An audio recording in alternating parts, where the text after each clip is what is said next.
3, 2, 1, and we are live.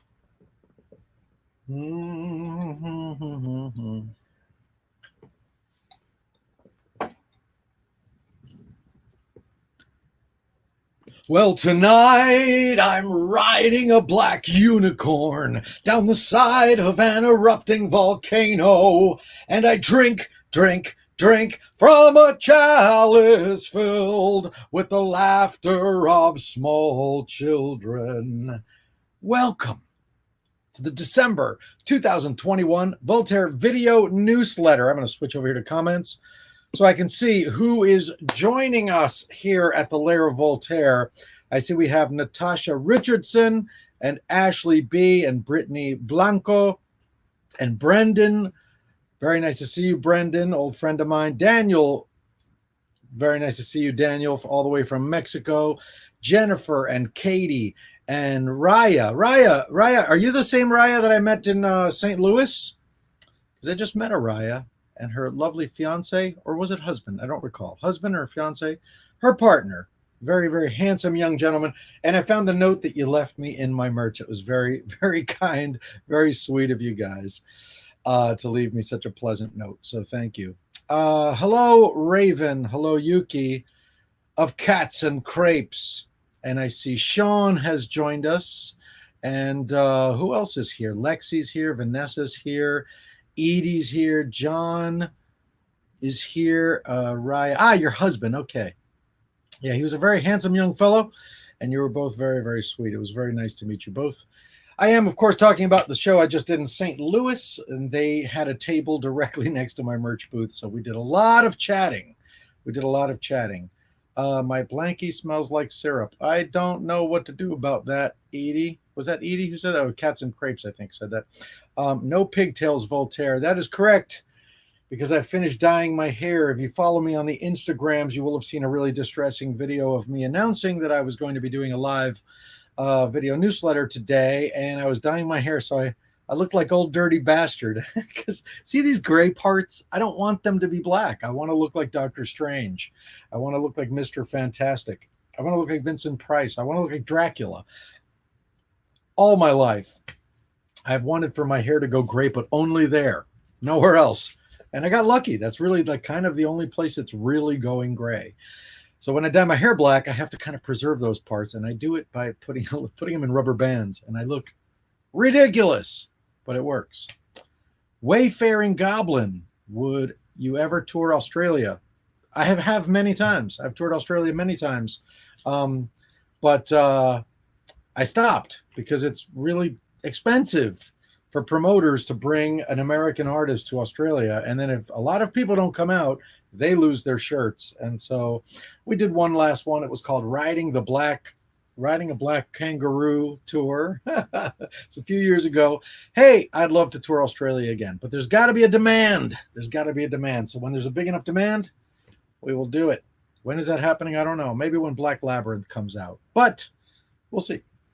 More about Black Labyrinth later. In fact, if you look down here, you'll see it says hold questions until the Q&A portion at the end, because this is a video newsletter. And if you're new here, I will tell you how this works. It's like a State of the Union address where I want to catch up with you on what's going on in the Lair of Voltaire, what's going on with my musical endeavors and my Gothic homemaking endeavors and all of that fun stuff.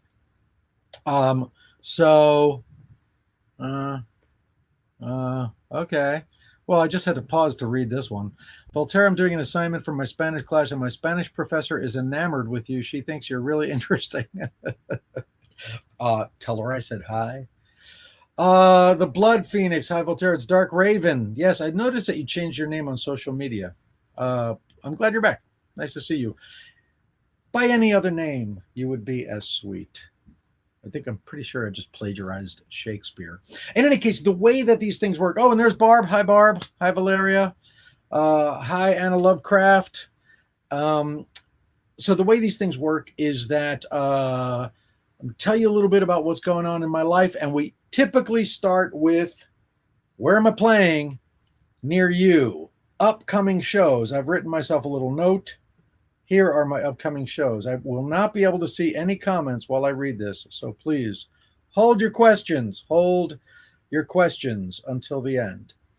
Well, heck, my very next show is today in Knoxville, Tennessee.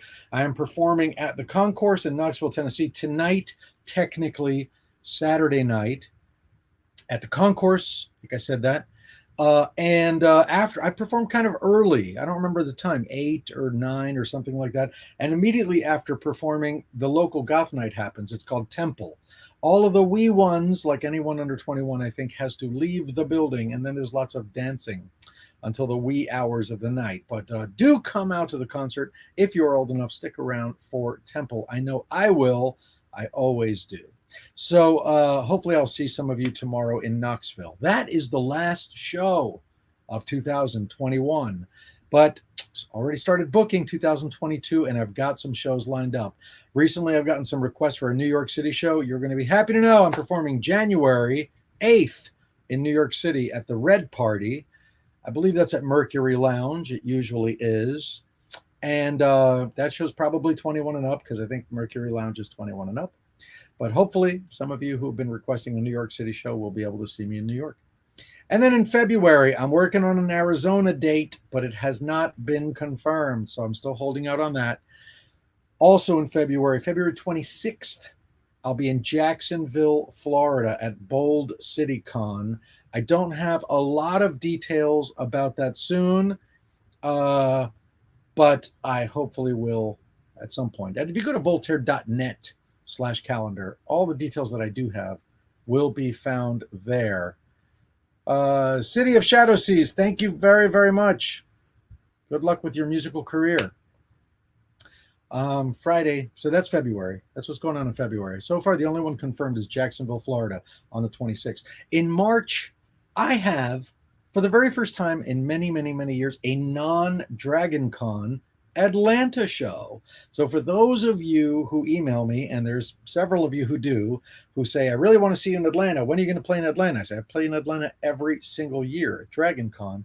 And you're like, yeah, but I don't want to go to Dragon Con. It's too many people and it's crazy. And I have anxiety and I don't want to be in huge crowds and blah, blah, blah, blah. And so some of those folks want to see me play like a smaller venue in Atlanta. And I used to do it semi-frequently. Well, I'm back. It's going to happen again. So March 5th in Atlanta, Georgia, I'll be playing at the Masquerade. So I hope to see you there. I'm also working on a booking in March in Burlingame, California. Yes, Jennifer. Whoa, non-Dragon Con, a non-Dragon Con show in Atlanta. Don't get me wrong. By all intents and purposes, I hope to be at Dragon Con later in the year, but it's a little early to announce anything like that. And then in April, presuming nothing changes, is the UK tour. Now, some of these dates have changed, so I have to talk with the promoter to find out. I'm pretty sure the Wolverhampton show on Friday the 8th of April is now canceled because Slade Rooms has closed down or is closing down. We're looking to move that show. But Saturday the 9th in Glasgow is probably still happening. Tuesday the 12th in Edinburgh is probably still happening. Wednesday the 13th in York is probably still happening.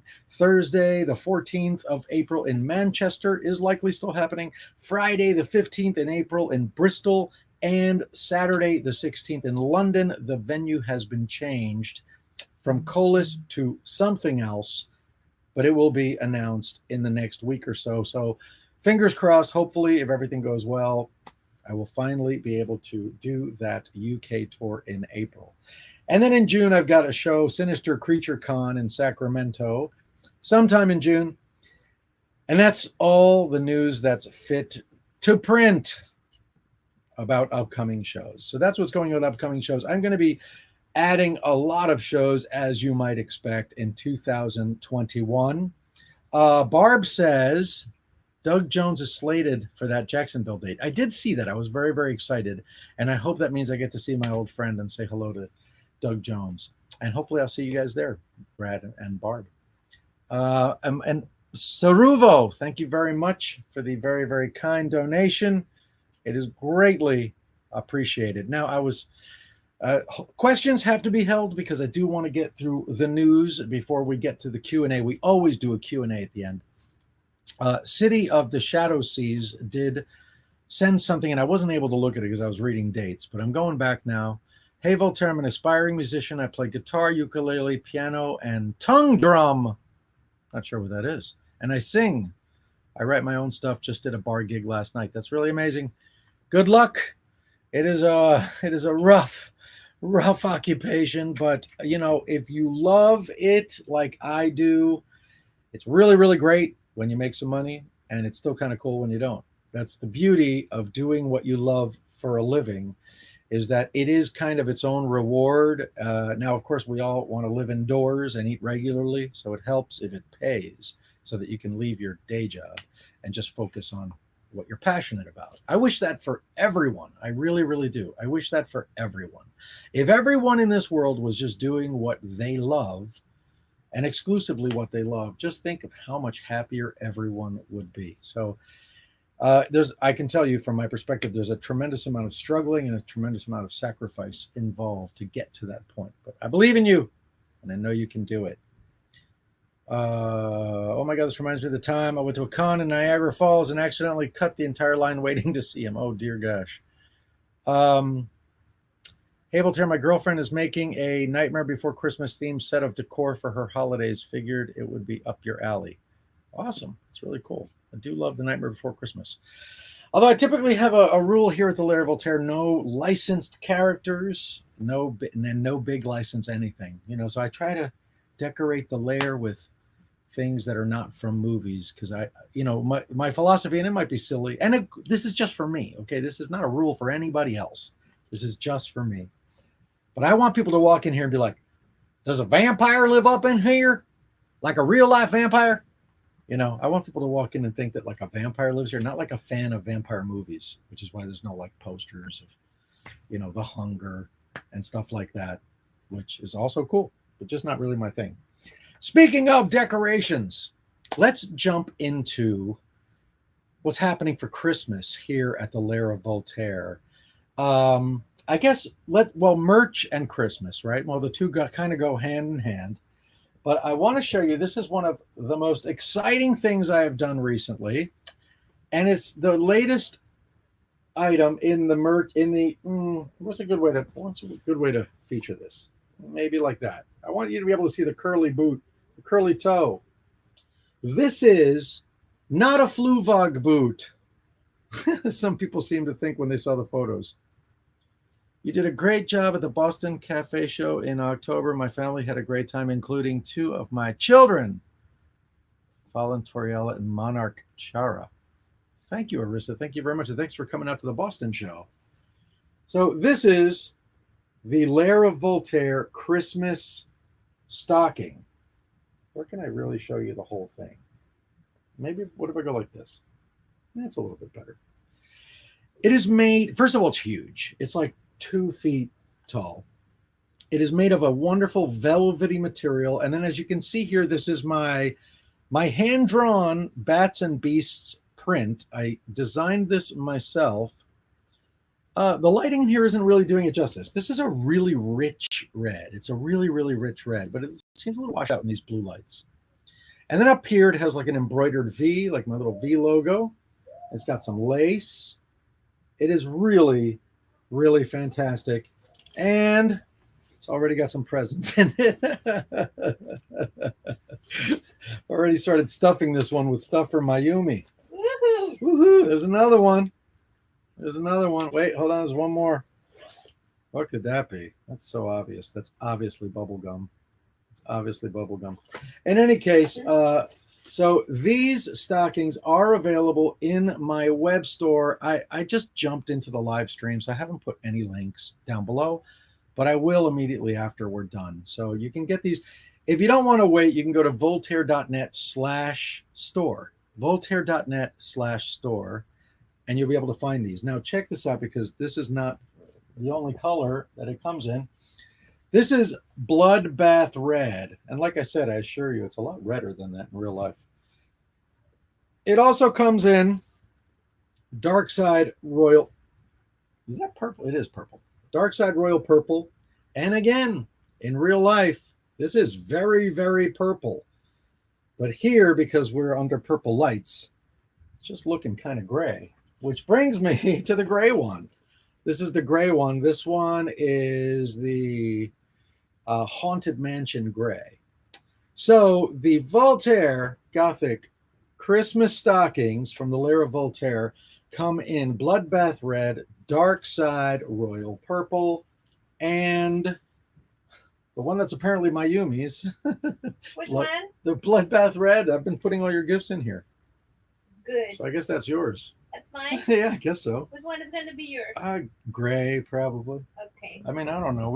You can change the color if you like. I can move the presents from one to another. It's not a big deal.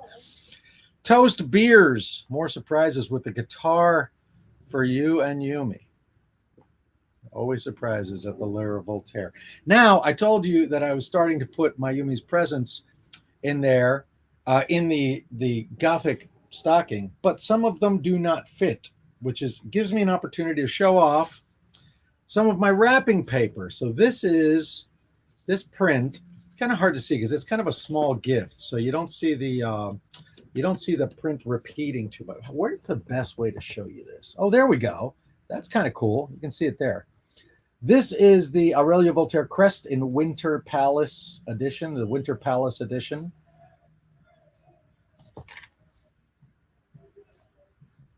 Didn't I tell you to tell the neighbors no reggaeton while I'm doing live streams? Ladies and gentlemen, it's so hot in the Lair. It's freezing in New York City, but as is typical of East Village apartments, they've got the heat cranked up so high that it's 3 million degrees in here, which is why I look like I'm on vacation in the tropics. And the window's open. So you're going to hear, yuppies drinking and clinking glasses at the restaurant downstairs. You're going to hear bum fights. It's Friday. It is Friday. It's also Friday night. It's Friday night. So, but whoever parked their car directly outside of the building and is playing whatever rubbish this is, they need to move it along. They're really not moving it along. Is there anything we can do about that? Maybe would you? To close the window? No, just go downstairs and tell them, kill the music. Now. Want me to close the window? Maybe. Can you reach? Yeah. Are you sure? Is that what? Yeah. All right. Don't hurt yourself now. Well, Mayumi's going to try to close the window. It might make it a little quieter here. So anyway, so here we go. Once again, this is the Winter Palace Aurelio Voltaire Crest, and I designed that, of course. This is another one of my wrapping papers. This is a present for me, apparently. But this one's wrapped. This one's wrapped in my Balinese Bat Haunted Mansion Damask design. The present for you. Thank you. And thank you for closing the window. It's much better. Ooh, this one's opening up. You sure you weren't peeking in here? No. Are you peeking in here to see what I got I you? don't do that. You don't do that? You have restraint? This is the Bats and Bees design in black and white.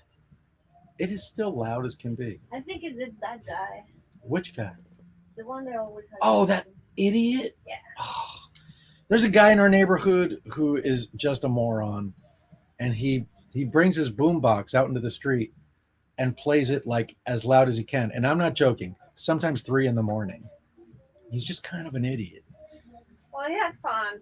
He has fun. Mayumi always looks on the bright side of things. She's like, he's having fun. It's like, yeah, he's annoying. He's leaving. He's living his life. Oh, he's leaving. Yeah.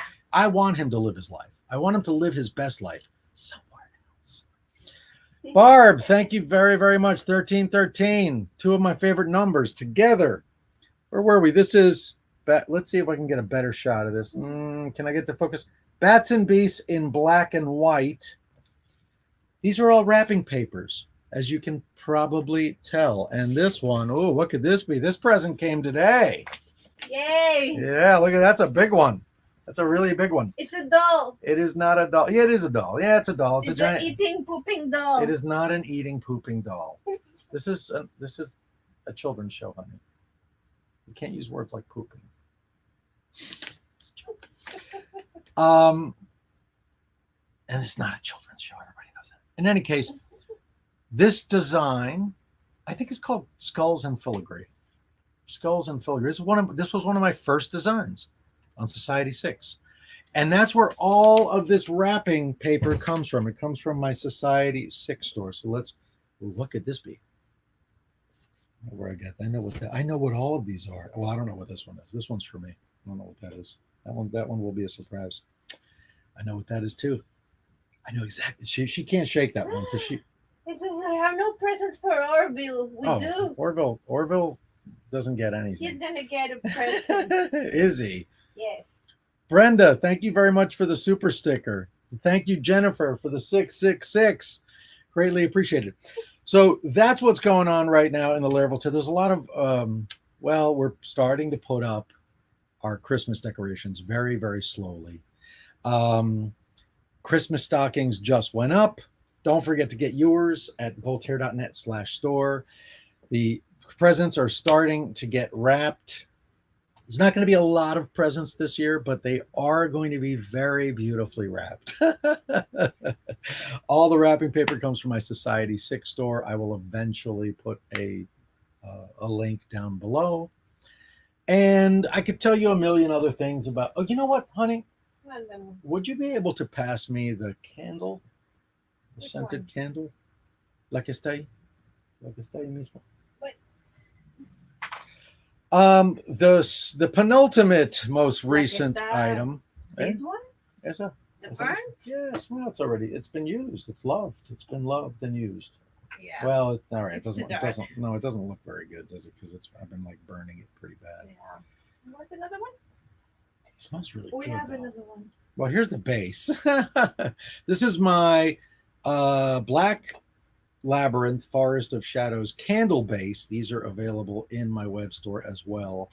And I have 4 varieties of candles that you can buy to put in them. Here you have it. Oh, yeah? ¿Cuál es esta? Right? Mmm. Oh, God, that smells good. And this one. Okay, so that's Return of the White Unicorns. That's the white one. Smells And then so I have good. an orange one. That smells so good. Oh my God. This one's Goblin King. Mm. And just smells like pumpkin spice and everything nice. Return of the White Unicorns is very fresh. It smells like an enchanted forest. It's like balsam fir and flowers. It's got a very fresh scent. ¿Vas a sacar otros? Oh, yeah, no. No, okay. No, está bien. ya no está en el baño. Okay, that's cool. ¿Ya dejó? No, that's all right. So anyway, you get the general picture. This is what the candles look like. Let me center that up. And you can get those also in my web store. ¿Te lo puedo pasar? Sí, amor. This one is outrageous. Goblin King. Smells really good. That's going to be a good segue for our next segment, which of course is going to be about Black Labyrinth. One more sniff before you take this away. It's like nutmeg and black pepper, and leather and puppets. And puppets, yeah, títeres. And like a wicker throne. It's all things Goblin King-ish. I did want to say thank you to Josh Calderon. I just wanted to pop in, says Josh, in before bed. Thank you again for everything, Voltaire. By the way, are you seeing the new Spider-Man opening next Friday? I guess so. I am kind of a sucker for all the Marvel movies. But after the pandemic, I think I'm a little bit guilty of having gotten used to seeing the films at home on like Disney Plus or whatever. So I may just wait till it's on Disney Plus. But that's a strategy that sometimes backfires, because when I wait for it on Disney Plus, then sometimes I just forget entirely. So like I still haven't seen Black Widow. We only just watched Loki like 2 weeks ago. I love Loki. Mayumi's a fan. I don't think literally never seen Loki before we watched the series. I love alligator Like Loki. she likes alligator Loki. She had literally never seen an Avengers movie and still really, really liked Loki. Orville needs love too. I was gonna get a present, of course. Well, Mayumi's gonna just have to be in charge of that because he's not getting anything from me. Here's the wrapping paper. It's really, really lovely. It's really lovely. Here's the Winter Palace design. Ooh, it's kind of hard to see in this light.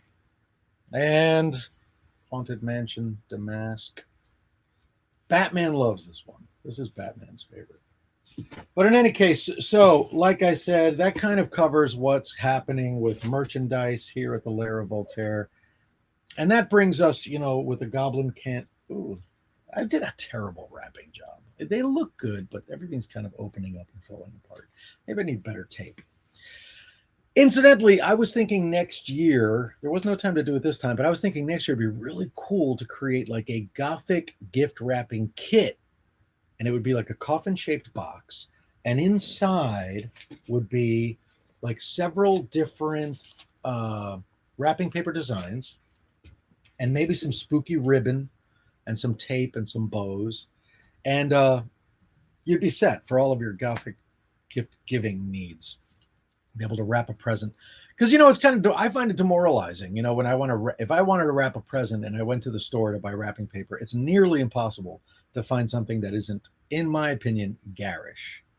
So, and Monty says, leave it to YouTube to not let me know you're streaming. Blasted algorithms. Damn algorithms.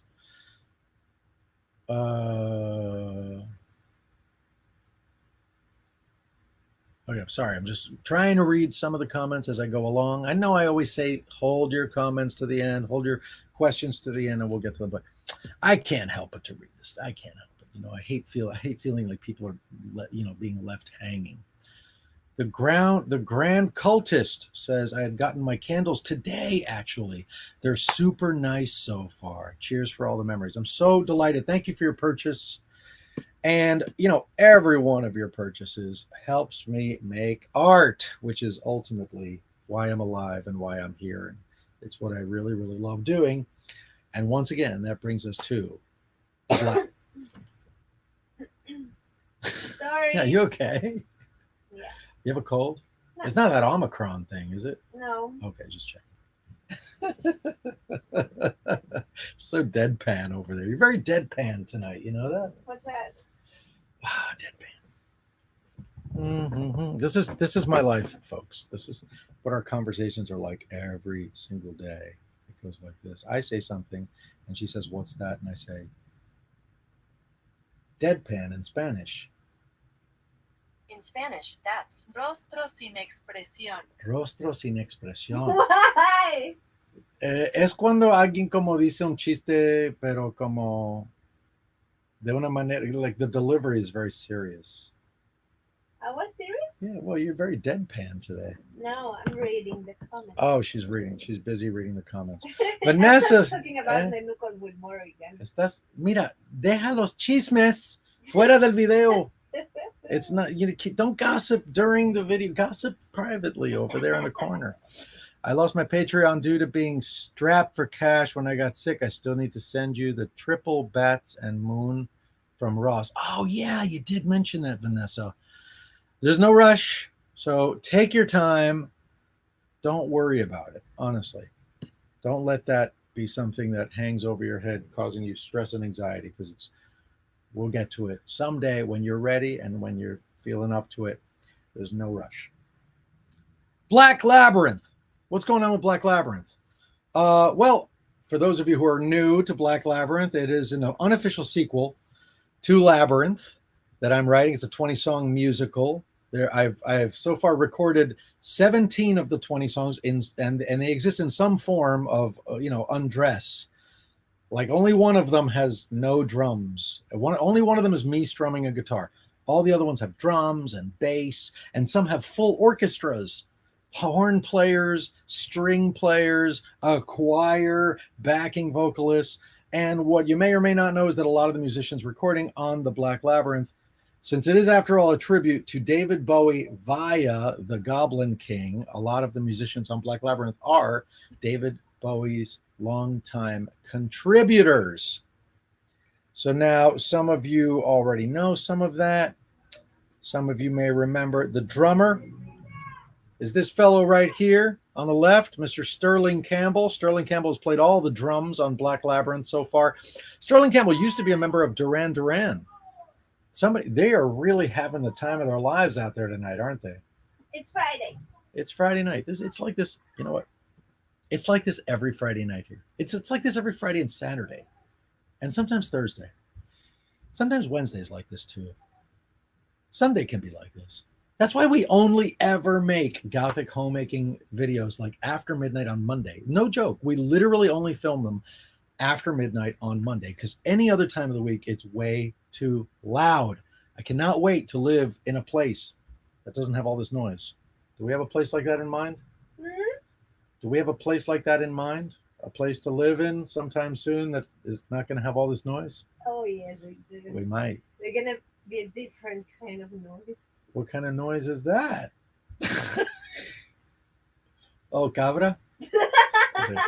We've been talking about moving into a castle in Mexico. Boy, this is like I'm like really interrupting my own stream of consciousness here, but we're looking at castles in Mexico. It's not a real castle, my love. It's no, it wasn't built It like in the looked like- it wasn't built in the 1700s, but it's built to look like a castle. It's white. They used to sell hamburgers there, but now it's empty. It's a white castle. White castle. It is not a white It castle. used to be a hamburger It place. used to be a hamburger place. Getting the smell of the onions is going to be the hardest part of moving into this That's place true. and dealing with the rats. But other than that, no, we are looking to move in Mexico City into something that looks a lot like a castle. We'll put it that way. Yeah. And it's going to be very quiet there. That's for sure. It's like really off the beaten path. But we'll see. We'll see. I'm getting ahead of myself. Who knows? We haven't even really gone to look at the place yet. Let's get back to the Black Labyrinth. Yes. That fellow there on the left, that's Sterling Campbell. He has played all the drums on the Black Labyrinth. When I met him many years ago, I think it was in the 90s, I think he was still a member of Duran Duran. And then he became a member of like Cyndi Lauper's band. And now he's a B-52. He's one of the B-52s. And he kindly has recorded all of the drums. And then there's in recent history, Holly Palmer, who sang backing vocals on some of David Bowie's later stuff. You can see her there on stage with the man himself. There she is. There they are. And Holly has sung backing vocals on 3 songs so far on the Black Labyrinth, on Safe in Your Love, Someone Like You, and most recently on As High as the Wind Blows.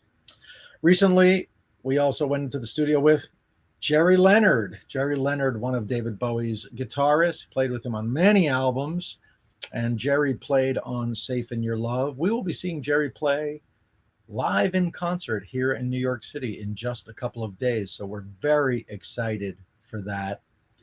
And then most recently, this fellow over here on the left is Earl Slick. This photo was taken, gosh, probably in the 80s. Earl Slick joined David Bowie in the 70s. He played on Young Americans and he played on Station to Station. And that man was there helping David Bowie write the song Fame along with John Lennon in the 70s. It's hard to believe that Earl Slick is on this album, but he is. There we are in the studio. He got mad at me because I was like, hey, do you want to take a selfie? And he's, you know, I think he perceives selfies as something that only millennials do. But as you can see, it turned out being a nice photo. So there are quite a lot of David Bowie band members playing on Black Labyrinth. It is such an incredible thrill to be working with these people. And in recent history, I have added one more. It's a member of David Bowie's band in the 80s, who I had been trying to get to play on Black Labyrinth since the very beginning. And he only just confirmed that we're going to the studio on the 13th to record. And I'm not going to tell you who it is, but I will tell you he plays saxophone. And if I told you some of the songs that he played on, you'd crap yourself. And I know that because I crapped myself when he said he'd play on the album. I'm super, super excited to record with him on the 13th and the 15th here in New York City. Brenda, maybe you could call it cara de palo.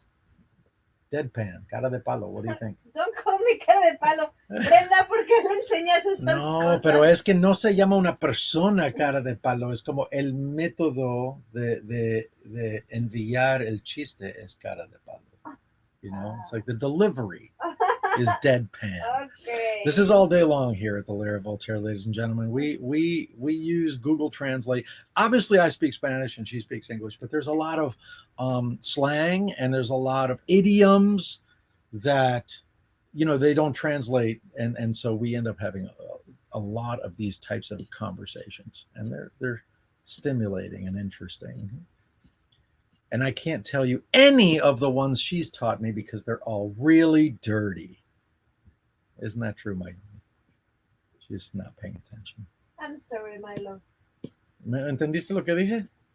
No, because I'm replying to Ty. Okay. Well, I said that we have these types of conversations all day long. Where like we're trying to explain to each other like each Yes. other's culture. Like, Yes. well, in America, when you say don't take any wooden nickels, it's because XYZ and this is what it means. But I can't tell them any of the things that you've taught me because they're all too dirty. Oh my God, that's not true. It's That's the other totally way true. around. Should I share some of them? Like what? You don't Are have you it. No seriously? tienes tela para cortar, mi amor. No tengo tela para cortar, amor. No, Yo mi tengo vida. bastante tela para hacerte 1000 vestidos. No me digas. Absolutely. Who just talked about Charlie Sexton? Oh my God, Voltaire is it. Charlie Sexton. Nope, it is not. It'd be really cool to get him on the record, but it is not Charlie. But you know, who knows? There's time. There's time. Maybe Charlie Sexton will be interested. I'll tell you something. I learned something very, very interesting. While we're still on the topic of Black Labyrinth, I learned something very interesting today. So there is a Bowie concert, his old bandmates, and they've done this a few years in a row now. But on his birthday, which is January 8th, a bunch of his bandmates are performing some of his songs, some of Bowie's songs here in New York City. Now, I tried to get tickets for the 8th, and it was sold out. Luckily, I was able to get tickets for the 7th, so I'll be going on the Friday night. And Holly Palmer will be there singing, and Mark Plati, who played bass on a lot of Black Labyrinth, will be there playing, and a lot of these other guys will be there. And then, where am I going with this? Where was I going with this story? My goodness, I lost my train of thought. Oh, yeah, I remember now. So now, Mike Garson, who plays piano on Black Labyrinth, and I've talked about this before, he's one of the original Spiders from Mars. He joined David Bowie on the Ziggy Stardust and the Spiders from Mars tour. So he's been playing with David Bowie maybe the longest of any other musician. And I'm thrilled to say that he plays on the Black Labyrinth. But he's doing a similar event on the West Coast that's all live stream, and he's got a whole bunch of people involved. And I'm reading the description, and his is called like Mike Garson's A Bowie Celebration. And Earl Slick, who's playing on Black Labyrinth, is involved, and Jerry Leonard is involved, and Gail Ann Dorsey, who plays on Black Labyrinth, is involved. So I'm like reading about all these folks. And it says Brian Henson will also appear on the live stream. And I was like, okay, that's weird. Why is that? And I said, because apparently this year is the 30th anniversary of Labyrinth. And I didn't even know that. So boy, do I have to pick up the pace on Black Labyrinth because it has got to come out in 2022. So apparently 2022 is the 30th anniversary. So Henson, if you're listening, I know you weren't able to get that sequel going.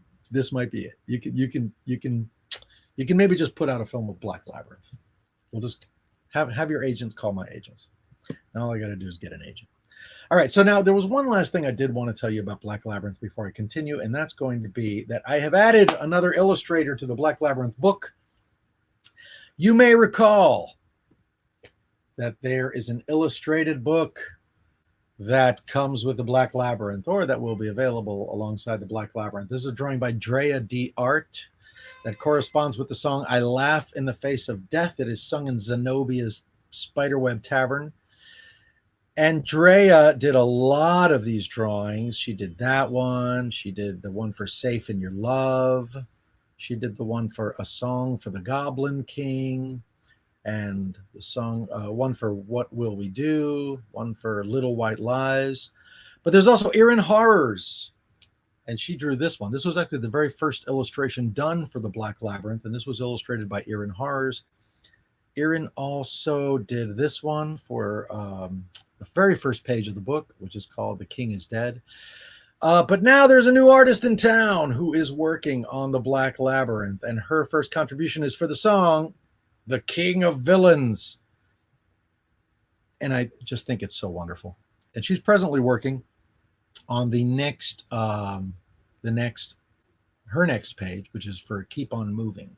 I don't have that to show you. And I almost forgot. Abigail Larson illustrates for this book as well.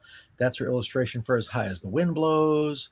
This is her illustration for Someone Like You. It is a gorgeous, gorgeous, gorgeous book that tells the story of the Black Labyrinth, and each illustration and each chapter corresponds with one of the songs. And I'm up to chapter 7 of the writing part of it. It was gonna be like my book Candy Claus, which if you haven't seen that, look around on YouTube and find The Legend of Candy Claus, and it's me reading my whole book, The Legend of Candy Claus, and I show you all of the illustrations, and that's right here on YouTube. I thought it was going to be like that, like one page of, like a little poem, and then an illustration, and then one page an illustration. It's a novel now. It is an epic fantasy novel with all of these amazing illustrations, and I'm very, very excited. When is it coming out? I have no idea, but it better come out in 2022 because 30th anniversary of Labyrinth. And I think that's all I want to tell you about Labyrinth. I'm going to put the comments back on so I can see what you fine folks are saying. And is that everything we want to talk about? Oh, no, of course. I left out Gothic Homemaking. What's happening with Gothic Homemaking? Season 5, I guess it was. Is that what we just did? Was it season 5? I think it was season 5 that we just did. It was clearly not as busy a season as last year because there was a pandemic, and because I wasn't doing live shows, I threw all of my resources and all of my time and all of my efforts into trying to entertain you because I knew you were stuck at home. And we made the most Gothic Homemaking episodes that we've ever made in a single year last year.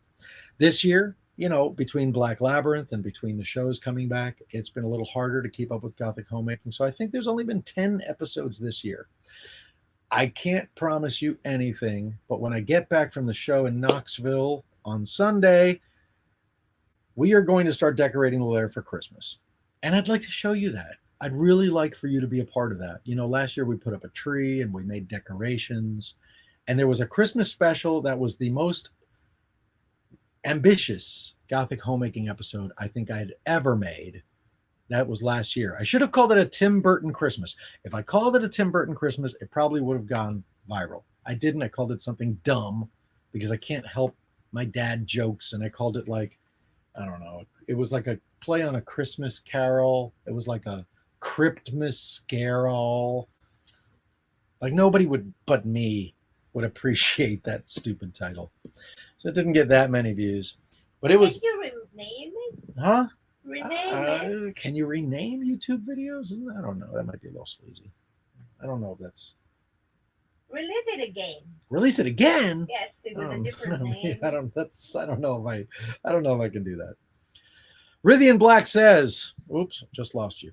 I actually live right next to a castle here in Pennsylvania. It's very odd, but very cool to find a medieval stone castle in the middle of hick country music and trailer park city of PA. Yeah, there's a couple of castles that, in America that were not made in the Middle Ages. I officiated a wedding in one of them in Terrytown, New York, or, very close to Sleepy Hollow.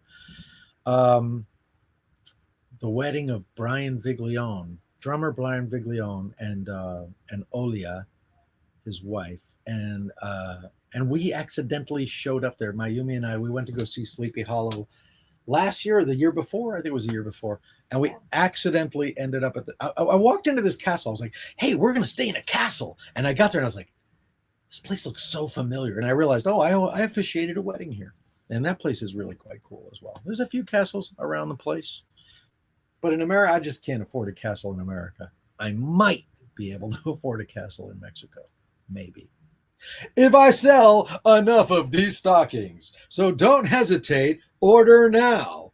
Mi amor, ¿Qué? a ver, contéstale a Shotro. No sé qué dice Shotro. Dice, are you and Mayumi ever coming to Detroit? Also about your record coming out next week? What? Yeah. I don't have a record coming out next week. Reply to him because he has asked that 1,000 times. Oh, yeah? Mm-hmm. Oh, here we go. Are you and Mayumi ever coming to Detroit? Also bought your record coming out next week. Okay. So yes, I go anywhere people will book me, and I used to play in Detroit more regularly, and I'm not really sure what happened there. I mean, I think they're kind of like the goth scene. You know, there was a time where they were bringing in national acts, and then like unfortunately, scenes in certain places kind of like die out a little bit, and there aren't the resources to bring in national acts, and so I just haven't played in Detroit anytime recently. I'd love to play there. As for you bought my record that coming out next week, I don't know what that means. I don't know what that means. Maybe you bought my vinyl album, uh, and maybe it's on its way to you. I do not know, but I do not have a record coming out next week. My next record will be Black Labyrinth, and with any luck, it will come out in 2022. All right, so Gothic Homemaking, just to finish my thought, we haven't done anything, but when I come back from Knoxville, and that's all the shows for 2021, I would really love to bring you one last episode. One last episode where we do a little Christmas decorating and maybe make some eggnog or make some warm mulled cider, and maybe Krampus shows up. I'd really love it if Krampus showed up, but that's a lot of work. We don't know. We'll see. So that's it. And now that officially is everything I have to tell you, I think. So I'm going to go in here to my little control panel, and I'm going to take off. Where is that damn thing? Oh, here we go. And there we go. So questions are now, the floor is now open to questions. It is 12:48. It is hard to believe I started talking 48 minutes ago. It is really hard to believe, but I am so verbose. I'm a very verbose individual. What's your favorite song? Says Finland Country Ball. I don't know. What's my favorite song?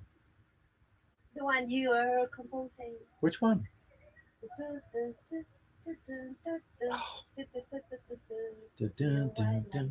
Should I play it? Monty, I'm going to get back to that. Monty says, in a slightly different twist on the question, have you ever played at a club called Numbers down in Houston? I have, several times. Houston's another place they need to have me back at. Here's my new favorite song. This is called Little White Lies.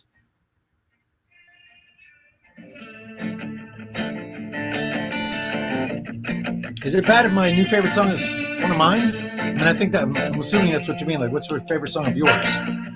Listen to these horns.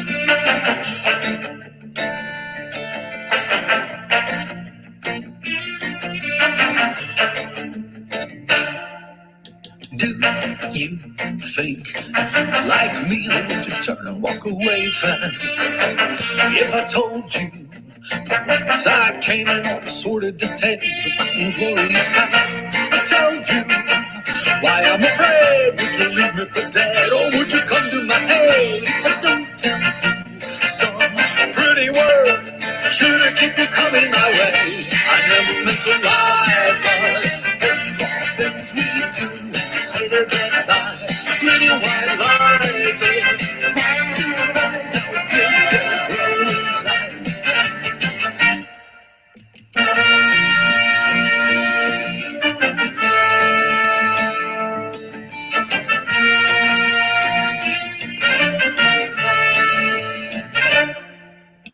So now that's Little White Lies, and I think the reason Mayumi said that's my favorite song is because I obsess about whatever I'm working on at the moment. And I've been very excited about the horn part that I wrote for that song, and I sent it to Kiku Collins and David Gibson, who are the players who have, Kiku has been playing trumpet on my album since Ookie Spooky in 2007. And so I sent her that song, and she recorded trumpet, and her partner David played trombone. And then I was like, you know what, this could be bigger. So then I got some horn players in Ukraine to add to it. And now it's just growing and growing. And I just think the horn part is so much fun in that song. And playing guitar is Earl Slick from David Bowie's band. And joining him on bass is Mark Plati from David Bowie's band. And playing drums is Sterling Campbell. And I just think the whole thing is evolving into something so fun. And I play it a lot around the house, and I get really excited about that horn part, like dun dun dun dun dun dun dun dun dun dun dun dun. It's kind of ska-ish, and I think it's so much fun. And I think that's why Mayumi's like, Little White Lies is your favorite song. But next week it'll be something else. It'll be whatever I'm writing next week. Exactly. Valeria says, with what Anyone pays it in New York, I'm pretty sure it afford a castle in Mexico. Yeah. I wish that were true. I think Valeria, first of all, Valeria, thank you very much for your contribution. I think she's saying that, like, if you live in New York and for whatever you're paying for rent, you can definitely afford a castle in Mexico. I wish that were true. That's not entirely true. It's close to true. I'm trying to make it truer. I'm working as hard as I can to earn enough money to make it totally true. But it's not totally true yet. You know, dreams. You have to have dreams. You have to have goals. And if you can achieve your dreams and your goals, as materialistic as they may be, like I want a car or I want a house or whatever that might, or I want to be able to buy a new coat or whatever those things might be. If you can manage to do that while doing what you love and not hurting anybody and stepping on anybody's toes, man, that's perfection. Everyone loves Krampus, says Raya. Not everybody. I'm sure there's a lot of Germans who are terrified of Krampus. You know who's going to be very terrified of Krampus? Can you guess who's going to be terrified of Krampus, Mayumi? Me? You haven't been naughty. Oh. That desiccated ball bag over there in the corner. I have behaved. He has not behaved at all. How has he behaved? He has behaved. He's behaved? He has You're out of behaved. your mind. Okay, so Mayumi A just sees the best aspects of everyone, no matter how awful they are. And she apparently just sees the beauty in anything, no matter how ugly it is. Que bonito.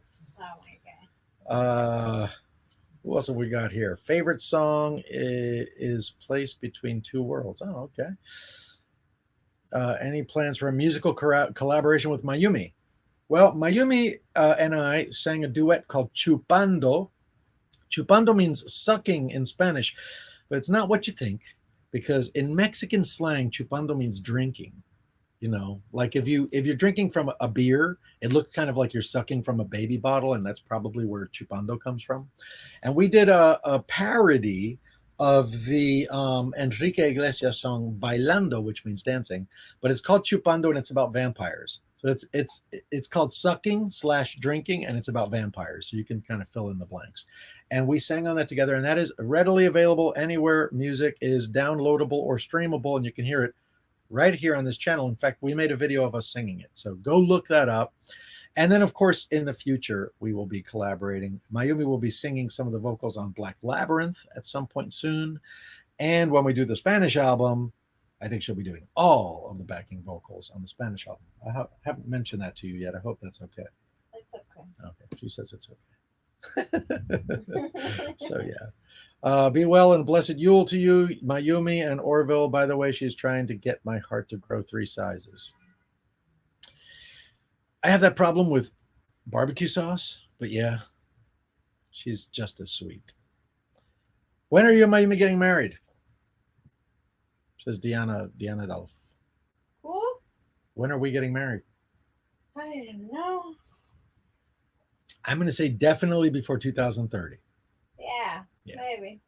There's some ducks. There's just some ducks I want to get, you know. I mean, it's the problem with life is that, like, a lot of people don't have children because they're like, well, I want to have children when I'm ready to have children. You're never, ever, ever going to be ready to have children. So I might be having that problem with our wedding. I'm like, you know, I want to get married when I'm like financially ready to be married and financially ready to live a certain way and be able to do certain things and be able to take care of it. We're married in I was married to you the day I met you. I met you and I was like, that's my wife. And then we got engaged and I was like, it's official now. I was your wife when you met me, but then I became your fiance. That makes no sense. You said it. That makes no sense I at all. learned it from you. I learned it from you, Dad. She learned so many things from me. Every other day she says, I learned it from you, Dad. So not only does she learn crazy nonsense from me, but then she learns like stupid idioms and phrases from me that she uses. It's ridiculous. But she really does all the worst things she knows she learned from me. Right? That's true. But that's also true about all of the dirtiest Mexican slang. all, true. all the dirtiest Mexican slang I know. I know. I learned from Polly Purebred over there. Well, I learned it from my friends. They're all Okay, men yeah, and yeah. broker. Oh, yeah, this stash isn't mine. It belongs to a friend. Are you still planning an album using Cri songs? I don't know. I mean, at this point, unfortunately, anything new is just gonna have to wait. Because Black Labyrinth is just like taking every cent I've got and every minute I've got. So and then I want to do the Spanish album. I really, really want to put out the Spanish album. So anything beyond that is just going to have to be seen. We'll just have to see when we get to it. The Psychophile, serious question. I want a Grim lottery and have a free condo to decorate. If you're interested, can you give me a quote in DMs? Catch is I live on the West Coast. First of all, thank you for thinking of me, and I'm extremely flattered and honored that you would have me decorate your home. And congratulations, you want a condo? Did I read that correctly? Free condo. I have a free condo. Jeez, wow. When are we going to win a free condo? In any case, I don't know. I think that's great. Unfortunately, until Black Labyrinth is finished, I don't see myself decorating anybody else's anything. I did decorate an absinthe bar just down the street called Café de l'Enfer, and I should be making a video about that sometime soon. It's a hell-themed absinthe bar, and I helped out with the decor. But as far as like going in and doing someone else's home, I don't know, especially not if I've got a castle to decorate. Let's see if we have a castle to decorate. Oh, hell, Matt says it's the Star-Lord guy from the Crack Fox concert in St. Louis. Here's hoping the weather where you are is better than it is here. No real question, just hoping things are going well for you. Matt was a fine young fellow who was kind enough to pass me a drink from the bar when I was on stage, and I ordered a drink, and he's kind enough to bring it over. I thought he looked like Star-Lord from Guardians of the Galaxy. I'm sorry if I embarrassed you. He had to turn around to head back to the bar, and I was like, hey, everybody, doesn't he look like Star-Lord? But Chris Pratt is kind of a hero of mine, so I hope you took it as the compliment it was meant as. Very nice to see you here. Morigan, the improvements on this song. Yes, Morigan, this song just keeps developing. Okay. Oh, I'm so far behind. ¿Me está enseñando Ridian? Sí, desde ahí hacia abajo. Ridian Black says, hey, Voltaire, had a sad day today. I've lost my poetry journal. Oh, man, that sucks. Had about 50 poems written it for my next book. Hopefully I will find it. Till then, how do you find time to do projects, writing, performing, etc.? I barely can. First of all, my condolences, man. There is nothing worse than losing art, specifically art that you're presently working on. That is rough. So I feel sorry.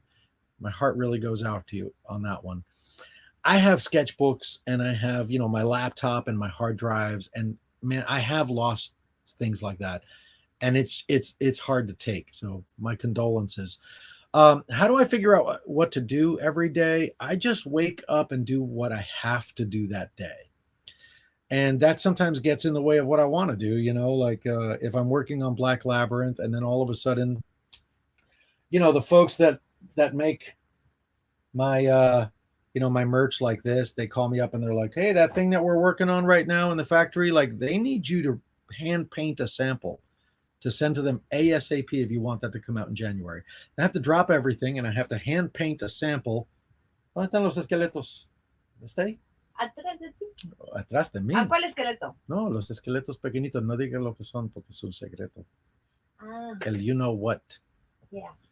So I just do what has to be done, and like I commission artwork for the Black Labyrinth, and I forgot, I don't think I ever mentioned the artist. Clara Martin Marin is the new artist on Black Labyrinth. I don't think I remembered. I think I completely spaced and forgot to mention her name, but I will commission art. That one's okay. Just this one. I will commission art, and then I don't hear from an artist for a week, 2 weeks, sometimes a month or more. And one day, lo and behold, they send me a sketch, and I'm like, oh, so like I just have to drop everything and like give the sketch my full attention and make whatever changes are necessary. And so like I just do whatever has to be done, and every single day there's something that has to be done. And if you keep that busy, where you're doing so many things that every single day something presents itself that requires your attention, you might just get somewhere. Really, honest to God. And I hope that doesn't sound harsh, but as far as I'm concerned, that's the kind of hard work it takes to succeed at anything. Like writers, you know, I get a lot of emails from people. They're like, I want to be a writer. And I'm like, okay, what have you written? Well, nothing. Okay. What are you missing? You can't find a pencil and a piece of paper? Like, what's stopping you? A writer is somebody who writes every single day. Every single day. A photographer is someone who takes pictures every single day. You know, a musician is somebody who plays music every single day. Just every single day. On my day off, I'm still working on something. Speaking of which, that was the thing I needed to paint. I needed to paint this to send to a factory so that they can make a whole bunch of them. But what could it be? I can't tell you yet, but I'm so excited about it. Can we get it to focus? Probably not. But I do like that he looks like he's sitting next to me. Can we make him look like he's sitting next to me? All right, and fiddlesticks, enough of that. So in any case, Harvey says, do you recall any deleted lyrics from Brains? Yeah, of course. And if you want to hear them, you'll find a video right on my channel called Brains, Song Origins and Meanings. And I talk about it. And I'll tell you, and I can tell you some of the deleted lyrics. I mention them. And they're pretty weird because I didn't delete them. Cartoon Network had an issue with lyrics. And it was so weird what they had an issue with and what they didn't have an issue with. But you can hear all about it in that video. Barb says, Labyrinth came out when my middle son turned 1 on June 27th, 1986. It was 30 years old. In 2016. Really? Huh. So how old is it now? Oh, that's so weird. Because I saw that just today. So, okay, thanks for pointing that out to me. So I don't want to run around saying stuff that is incorrect. So thank you for that, Barb. I'll have to look it up and see what it was that, maybe I misread it. I don't know. Getty says, thanks for letting me animate videos for your music. I've made 4 total now, and I hope you get critique on the 2 new ones so I can improve. Getty, I really appreciate it. I really, really love the 2 first videos that you made. And you should post on here a reply to what I'm saying right now with a link to your YouTube channel so people can go see them. I do not do critiques, though. I don't like critiques. I think art is completely subjective. And for me to go in there and say, I think this could be better, I think that could be better, like, who the hell am I?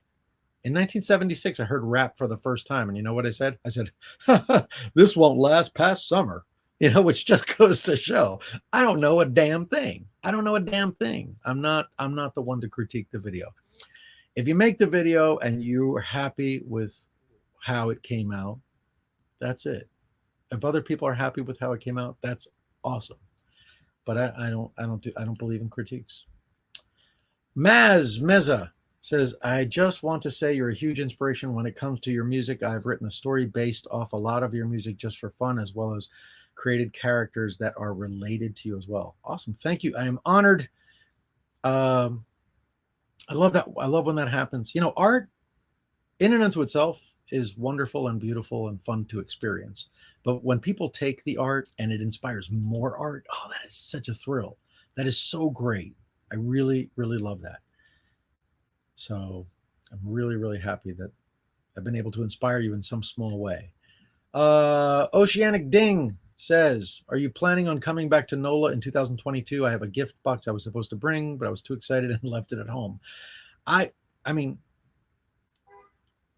notwithstanding any craziness that might happen that's out of our control, yes, absolutely. I expect to play NOLA every single year until I'm dead. So, yes, I hope to see you there. Bring the box this time. La Calabaza, I have been naughty. I'm a bad angel.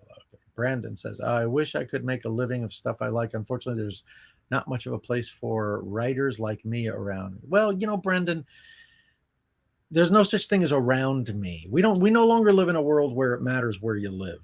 you know, you are on the internet right now. I'm on the internet right now. And trust me when I say that your perspective on things, however odd you may think it is, believe me, if you put it on the internet, you're going to find somebody who goes, oh my God, I can't believe somebody thinks the way that I do.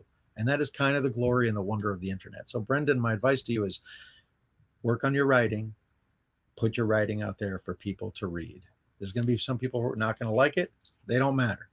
There's going to be people who do like it, but they do matter. So that's how you do it. It doesn't matter where you are. It doesn't matter where you're physically located. Just get that work out there. Jennifer says, I do have a question. I started writing a book about a year ago, and the antagonist is inspired and based on you. I was curious to know if I have permission to use your likeness. Likeness? Well, I mean, what does that mean? I don't know really. I mean, if his name's Aurelio Voltaire, that's a problem. If he looks like me and he sounds like me and he's based on me, that's, you don't even need to ask permission for that. That is fair use, and you can do whatever you want. I will point out, just legally speaking, you're not supposed to print lyrics with, I learned this the hard way. You're not supposed to print lyrics without asking permission from the publisher of the song. I know because I paid Ozzy Osbourne $500 so that a character from my book, The Call of the Jersey Devil, could sing one line from War Pigs. And I didn't know that. I didn't know. The publisher told me, like, oh, no, you can't use that line. You have to get permission from the publisher of the song. And we reached out to them, and they charged $500. And I paid I it didn't go directly to Ozzy, I'm sure, but I like to say that I paid Ozzy $500 to use a line from his song.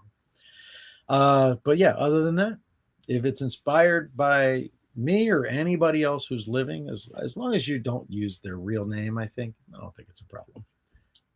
Ariso Kit, with all these projects you have in mind, do you ever come across anything like artist block or something similar? If you do, how do you get around it? And if you don't, are you lucky?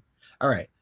Yeah, of course. I absolutely get artist block. Sometimes it's really bad. Like, it's usually because I love coming up with ideas and building worlds, but I'm not a puzzle person. I'm really bad at puzzles. And a novel is a puzzle. Like, every word in the novel has to eventually lead you to a very, very specific place. So it has everything to do with understanding how puzzles work. And I'm really bad at puzzles. So there have definitely been times where I've been working primarily on books where I've gotten to a point where the Chichan novel is a great example. The last time I worked on the Chichan novel, I was sitting in Thailand. Like, I took a month.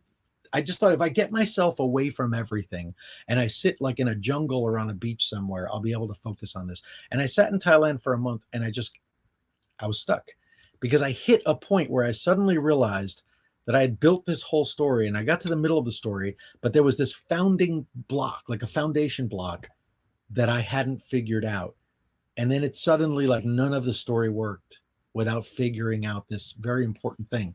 And I just couldn't figure it out. And I eventually, like, abandoned that project. But other things pop up. And I think, that's a kind of an extreme example. But like on Black Labyrinth, I'll hit a snag.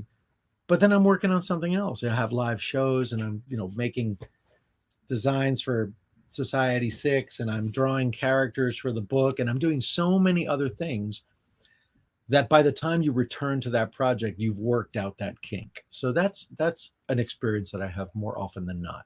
So my advice to you would be, work on other things. Just don't stress about it. If you're writing a novel and you like hit a snag and you get writer's block, just walk away from it. Write something else. Even if it's, it's really cool to do a throwaway project as like an exercise, because then you're not committed to it. You're not tied to it. Doesn't matter if it's good. You could just say, I'm going to write a 1-page vampire story. And you could just sit down and start writing. And believe it or not, sometimes that kind of like clears out the block. So that would be my advice to you.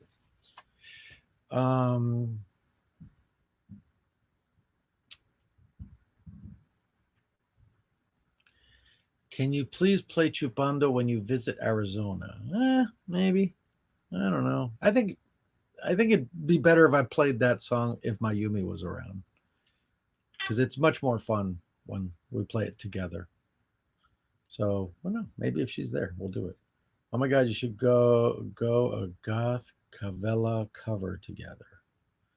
Do you still ask people to boo you when you play your country music?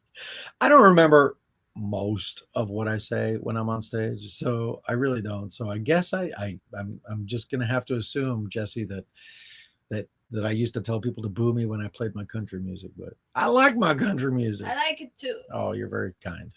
You're very nice. Will Good. Black Labyrinth be available on vinyl?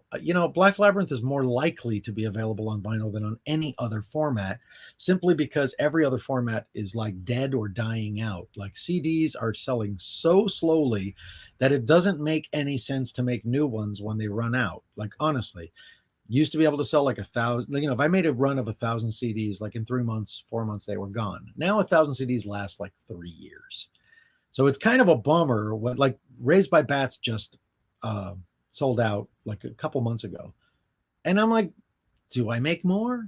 Do people really want Raised by Bats CDs? It's just like getting to a point where not that many people buy CDs. Most people stream music or they download music. But there are the vinyl collectors, so like Black Labyrinth is more likely to come out on vinyl than any other format. Having said that, I'll probably make CDs.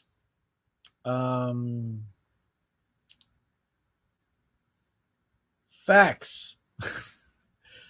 This is an absolute bizarre question, says Brendan, but have you heard North America is considering doing their own version of Eurovision? I'd pay to see you try out for it. No, I did not hear about that, Brendan. That is interesting. I probably wouldn't try out for it, though. I don't really love contests. I'd rather just focus on like my own stuff. But get married in a castle, says Bat Prince. That could happen. That could happen. Yeah. We could get married in our castle. That's good. Yeah, with our goat. Okay, so that's the part we didn't tell you. I've been thinking about buying a goat. We went to the Mercado de Sonora. It's like a witchcraft market. And there's this section where they sell animals, and they have goats and chickens and dogs and cats, but like some exotic animals, some farm animals. And I saw this black goat, and I was like, we need a black goat. We need a black goat. So I've been thinking about, and then that's kind of how I got started on, we got to move out of this apartment of Mayumi's in Mexico City and move into a house so we can have a backyard for the goat. That's how this all got started. It all got started because of a goat. Yeah. At the end of the day, do I really think I should have a goat? Probably not. I'm probably not responsible enough to be responsible for another life form other than my son. But I was really only like responsible on a daily basis till he turned like 18, and then he moved out and he went on his own. And, now I just peek in and make sure everything's cool. Can I be responsible for a goat? I don't know. I don't think I'm that grown up. Let's see what else we got here. Where can I get affordable Gothic clothing? I've been looking for quite some time, but everything is so expensive. Any suggestions? Says Ransel. Well, I mean, I like punk rave. Punk rave's not exactly cheap. It's not super expensive, but it's not exactly cheap. But I wear, you're going to find this hard to believe, but I wear like now I happen to be wearing a shirt that I was given, but when I go out and buy clothes, I buy really utilitarian stuff. So like my pants, I get black jeans from like Nordstrom Rack. And then my shirts are usually like Dickies work shirts from Kmart. I know I'm out. I'm like going to lose my goth card right now. But I literally will just buy like any really simple black shirt. And you can literally get that at I don't know if Kmart still exists. Our Kmart just closed. So something like Kmart, Walmart, like you get the picture. You can go into a Walmart and buy black pants and a black shirt and you're there. Really, then you just have to accessorize. So I spend my money on the jackets, like something that people notice, like a signature piece, like a jacket, a scarf. Those are the things people notice. But cheap Gothic clothing, get yourself some black jeans, the cheapest you can find. Get yourself, look, any black t-shirt will do. If you want to be a little dressier, a black dress shirt. You don't have to spend any money to be goth. You don't, really. Only if you want to start getting fancy, and believe me, a lot of this stuff can be done DIY. goth came out of punk. There's a lot of DIY in our culture. Don't ever for a minute think that you need money to dress Gothic. You don't. Crazy Ace King says, "Hail to the Lord of Vampires." I don't know who that is, but if you say it's me, I'm flattered, but I don't think that's me. I've been listening to you since Billy and Mandy met the Reaper, and I've been a fan ever since. I have a lovely night, and I hope to run into New York City someday. Cheers. If you're over 21, come January 8th to the Red Party, because I will be performing there in the East Village. If you're not over 21, have to see it something else. But thank you. Janet Youngblood. Hello, Vixen. Good to see you, my old pal. What's the weirdest thing that has ever happened to you at a con? I don't know. God. I mean, there's been some super, super weird things that have happened at cons, but, it's like cons are in and unto themselves super weird. So I don't know. I'd have to think about that. I could probably come up with like 20 crazy stories if I sat down and thought, all right, here's one. This is terrible. But I was at Dragon Con one year, and it was one of those Dragon Cons where it's like, we were out drinking all night, like you sometimes do at Dragon Con. And I had definitely had too much. And I got to that point where I was like, I got to go back to my room. I've drank too much. I've got to call it a night. This is like, I'm at the point where like, this isn't good anymore. I got to go home. I have to go home. And it's important to know that, folks. It's important to know if you've had too much and it's time to go home. So I was at that point where I was like, I got to go home. And I was walking back to the hotel room, and I like sat down for a moment by the pool at the Hyatt Regency. And I think I might have smoked a cigar or something. I'm just going to smoke this cigar before I go up. And somebody walked by, and they had a tray of brownies, and they were like, "Hey, do you want some brownies?" And I was like, "Oh my God, yes." So I'd been drinking all night and I hadn't eaten anything. And I started just like shoveling these brownies into my mouth. And the guy looks at me and goes, "Whoa, slow down, dude. They're really strong." What? And let's just say they weren't regular brownies. So the next few hours were not at all fun. Not at all fun. Memorable, but terrible. So, but yeah, cons, all sorts of crazy stuff happens at cons. I'll tell you a funny story. I also learned at a convention not to hug people.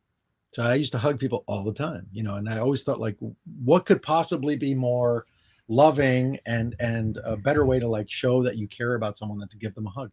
And I gave a hug to someone, this, going back to like maybe 2016 or so. And I was introduced to someone. They were like, "Oh, blah, blah, blah. She's a really big fan of yours," and blah, blah, blah. I was like, "Oh my God, thank you so much." And I went to hug her and like she started screaming, "No, no, no, no." And I turned to her friend, and her friend said, "Oh yeah, she's autistic and she doesn't like to be touched." I was so horrified that I had that effect on someone that from that day forth, I literally asked every single human being, like, "May I place my hand on your shoulder for the photo?" Or "Is it okay if I give you a hug?" But that was the day that I was just like, I am never hugging anybody ever again without asking them first. Because I learned a very valuable lesson that day. And it's just because you think it is a pleasant and beautiful gesture and maybe your heart's in the right place, doesn't mean somebody else wants that to happen. So cons can be interesting, and they can also be a place where you learn some stuff. So that's my answer for you. Car horn in the background. "Hello, New York City," says Andrew. Yeah, it's a miracle we only have car horns. We have not heard sirens yet, which is shocking. Just absolutely shocking. Like the green fairy kind of absinthe. Ashley, if you're talking about the bar that I have designed, Café de l'Enfer, yes, it is an absinthe bar. Absinthe is now legal in the United States, and you can get some really fine absinthe cocktails there. Well, hold your thought, okay? Of Cats and Crepes says, "Voltaire, have you ever had a teacher that changed your life for the better?" Absolutely. I had a couple. One really quickly, when I was in third grade, and I was being mercilessly beaten and bullied on a daily basis in Newark, New Jersey. I had a teacher who was aware, like she saw that, and I'll never forget this. I will never forget this. One day she said, I used to just like doodle monsters in the corner, and I just used to get my ass handed to me on a daily basis, like all day long. And I'll just never forget this. She said, hey, class, today we're going to have a special assignment. The assignment is that we're going to see who can draw the best monster. And then she looked over at me and smiled. And she said, and whoever can draw the best monster doesn't have to do homework for a week. And I completely understood that she kind of like saw me, and she saw what I was going through, and she felt sympathy for me. And I felt like I had a friend, and that was huge. And then we moved away from that town, and I went somewhere else where I was mercilessly bullied for other reasons. And I had a teacher, and once again, my escape was the doodling. So I would like draw monsters. I would draw scenes from Star Wars. I would draw scenes from Godzilla movies, Ray Harryhausen movies, Seventh Voyage of Sinbad. I would draw all these monsters. And one day, my art teacher like looked over my shoulder and saw this big pad that I had full of all of these scenes. And she said, "Are these yours?" And I said, "Yeah, this is my first year at that school." And I was having a really, really hard time integrating. She said, "Are these drawings yours?" And I said, "Yeah." And she said, "How would you feel about having an exhibition of your artwork in the hallways of the school?" And I was just like, "What?" And so for a month, the hallways of the school were completely plastered in all of these drawings I had done of like Star Wars scenes and Godzilla scenes and Ray Harryhausen movie scenes, like, Jason and the Argonauts. And it was one of those moments where I was just like, oh, so this thing that I do in the corner that brings me a lot of joy, that everyone, including my parents, has told me is like a waste of time and is like a sign of mental illness, and like I should stop doing it and focus on real life or whatever. Like this thing that I'm doing is actually cool to somebody. And that was huge. So yes, had some really, really, some teachers who have really made a really, really huge difference. Sí, amor. Qué bonita historia. It's a true story. Preguntan que si sabes cuándo van a salir los boletos para el concierto en Nueva York. No, the New York show has not been announced yet, but it will be probably in the next couple of weeks. And I don't think they sell advance tickets. I don't think Red Party sells advance tickets. I could be wrong. They do. They do? Yeah. Oh, I lied. They do. So watch my website, voltaire.net/calendar. And as soon as I know, you'll know. Something in translation issues. I mean,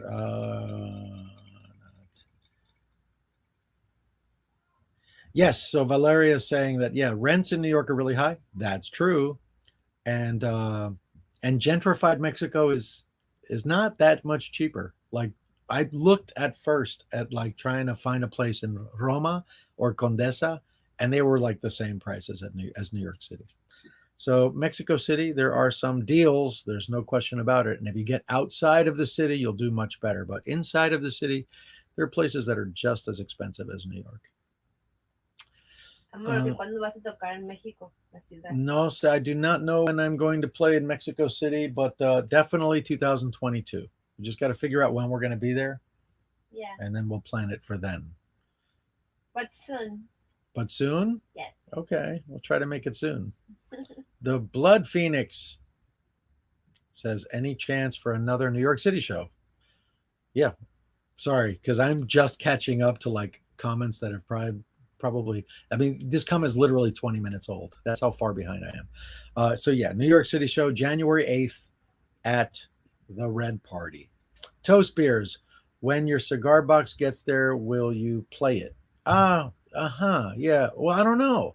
I mean, we'll see. I'm kind of partial to playing guitar, but yeah, I'm obviously not going to not play it. I'm going to give it a whirl, of course.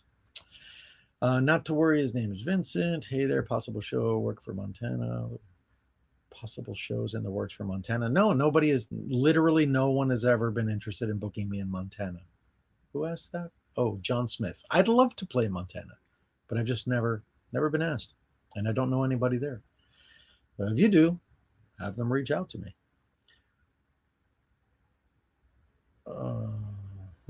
Okay. Well, it is now 1:30 in the morning. I usually don't do the Q&A for longer than like, I don't know, 20 minutes, half an hour. I guess I'm feeling very talkative this evening because I've been rambling for an hour and a half.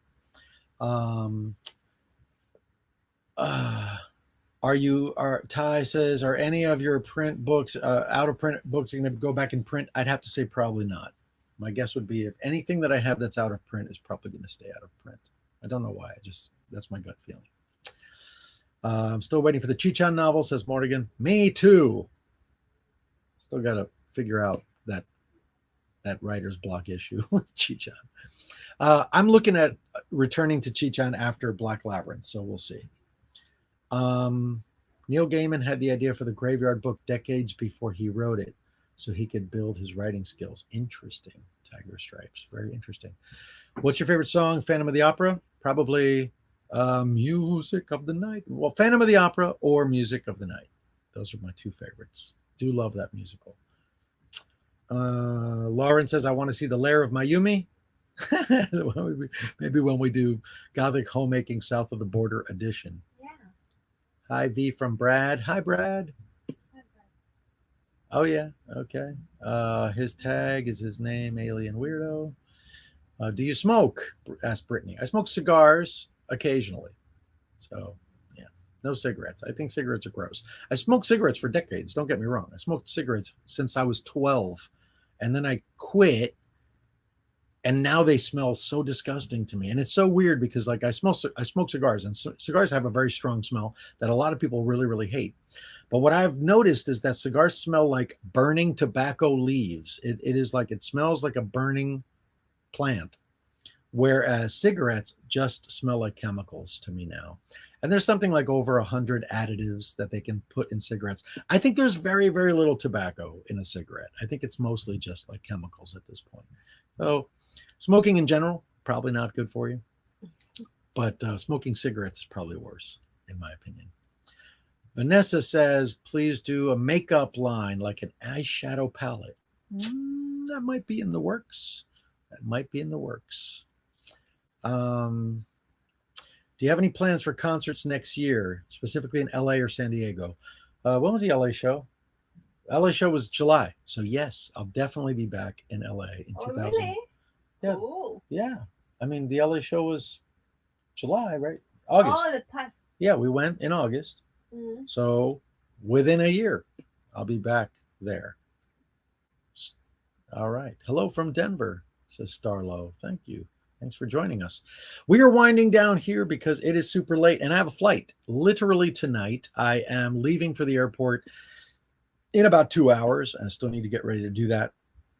So I'm just kind of like, now I'm scanning through all of the comments that I've missed, looking for ones that have a question mark at the end. Will Orville be the best man or bridesmaid, says Nameless Goulette. Well, what do you think? I can't make the decision by myself. About what? Will Orville be the best man? Bridesmaid. He'll be the bridesmaid? Yeah. Wow. Your parents already think I'm a weirdo, but man, that's really going to put it over the top. Oh, well, he can be the flower boy. That's going to be synergy. Sunny Valentine says, goats need friends. Make sure to get two. Okay, that's good advice. The goat will preside the wedding. Yeah, maybe. It's a satanic wedding. Goats are the absolute cutest. Okay, what goats do you want? I have no idea. Toast beers. I don't know anything about goats. The one that doesn't speak like children. Yeah, we started watching videos of goats, and Mayumi's like, we can't have a goat that speaks like a child, like, like it's like super creepy. We want that with a thick voice, like Synergy that speaks Slytherin. That's kind of an inside joke. No one's gonna get that. Okay. But yeah, that's an inside joke about her dog speaks Slytherin. Yeah. She does this weird thing. She speaks Slytherin. It's really peculiar. I heard your song "Beast of Pirates Bay" 4 years ago in when I was senior high school. I was wondering what was your inspiration for writing the song. I don't know. I just get ideas for stories, and I write the song. And I don't think there was anything very, very specific about Beast of that inspired me to write Beast of Pirates Bay, other than like a lot of things, I daydream entire stories. And I think that was just a story. And I thought, how do I tell this? Is this a novel? Is this a poem? Is this a short film? Or is this a song? And it ended up being a song. Bat Prince, you read my castle message. You played a show at my wedding in a castle in Australia. You played a show at my wedding in a castle in Australia. Can you remind me what city that was in? What city was there a castle? Could have been what? It would have had to have been Sydney, Melbourne, Adelaide, Brisbane, or Perth. Because I don't think I've ever played anywhere else. But correct me if I'm wrong. Let me know if it was somewhere else. Yeah, goats are a lot of work. Ya viste? Says Tiger Stripes. Yeah. Goat Beer said, I raise goats. Any questions? Just ask. Okay, cool. That's good to know. Yeah. Y Yeah, también, yeah. It's good to know if goats are a lot of work. Pero because- mira este. Goats are weird, but Nubian goats are the best. They're sweet and would later give lots of milk. What milk? Oh, I didn't even think of that. We can make goat cheese. We can make goat cheese. Cool. Okay. Yeah. I'm not ready to become a farmer. No, I don't me think. neither. Alistair, Voltaire, what is your favorite alcohol, and have you ever had the seltzers? I don't know what the seltzers are. If you mean like White Claw, or I don't drink that stuff. My favorite alcohol would be, I'd have to go with Havana Club. And it's Havana Club probably because it's Cuban rum and I'm Cuban and I can't get it in the United States. So I'm gonna go with that. In the United States, I typically drink Captain Morgan. Is it my favorite alcohol? I don't know. If I had to think about it, I could probably think of something really delicious. I don't know. You know what I love? I love tawny ports. 20, sometimes 40-year-old tawny ports.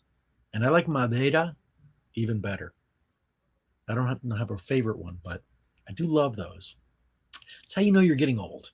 When you finish dinner and you're like, may I see an aperitif list? That's how you know you're old. Do you have a port on the aperitif list? Is it a ruby or a tawny? Ruby. Oh, amateurs. That's how you know you're old. Every time you perform at Sinister in Hollywood, I'm there. Thank you for making that part of your tour roster. Martin, thank you for coming to the shows. I will keep playing at Bar Sinister as long as they will have me. And scrolling through the comments, man, you know, I wonder. Oh no, I'm kind of towards the end. Eso que está uno bien chistoso. Remember playing the hacky? What's that? Gothic Farm. Gothic Farm. We can make a Gothic Farm. That's so funny. Just I like the idea, but can I dedicate myself to that? Probably not. Gothic Farm making. You know, this is what I mean about being ready. You know, like buying a house, getting married, all that stuff. It's like I'm ready to go buy a goat. I'm not ready to take care of it, you know, and you have to be responsible. You cannot bring a living creature into your life that you're not going to treat correctly and you're not going to be there for. And now if I made more money, if I was wealthy, for instance, I could buy a goat and I could enjoy the goat. And when I leave, there could be an entire staff that makes sure that goat has everything it needs. I'm not there yet. I'm not there. If I leave, I probably, oh my God, who's going to take care of this goat? You know, you can't do that to an animal or a person or anything. You just can't do that to a living thing.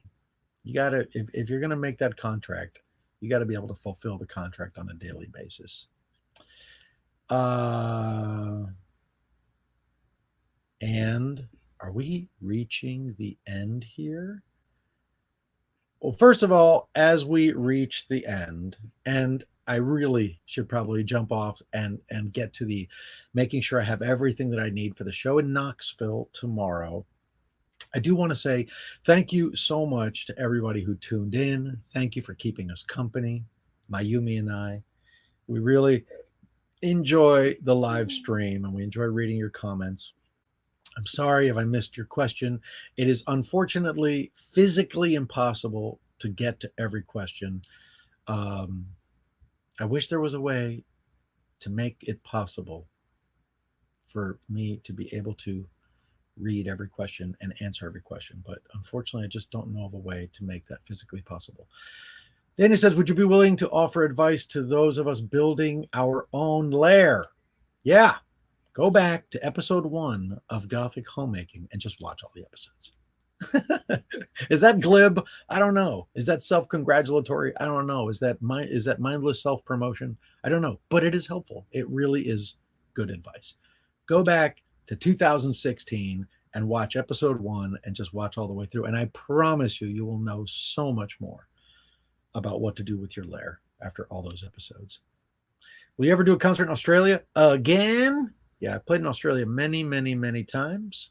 Somebody asked me earlier if I would tour there again. I would absolutely do it if there was a promoter who thought that it was reasonable for them to invest in that.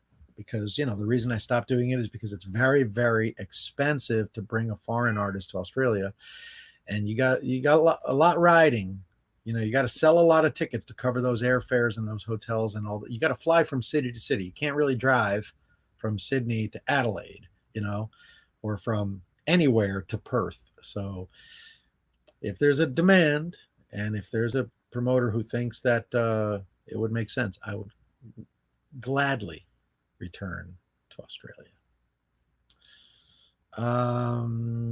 And I keep scrolling, feeling like my bar is like so far down at the bottom. I think I'm almost done, but there just seem to be so many more comments. What is the hardest song for you to play? Emotionally wise. Oh, okay. So Luke Christ says, what is the hardest song for me to play? I would say The Night. But Luke says emotionally. That's probably When the Circus Came to Town. I can't even explain why, but I've never successfully played that song without crying. So I'd say that one. I do love that song though. And I do love playing it, but it does make me cry. I still have my Cheech-on poster signed by the voice actress from the Flash series. Get out of here, Bat Prince. That's incredible. That would have been by Ling. That's nuts. I have a ton of those posters. I have flip books. I'm waiting to get back to Cheech-on. And believe me, I've got a lot of really cool stuff to go with whatever I do.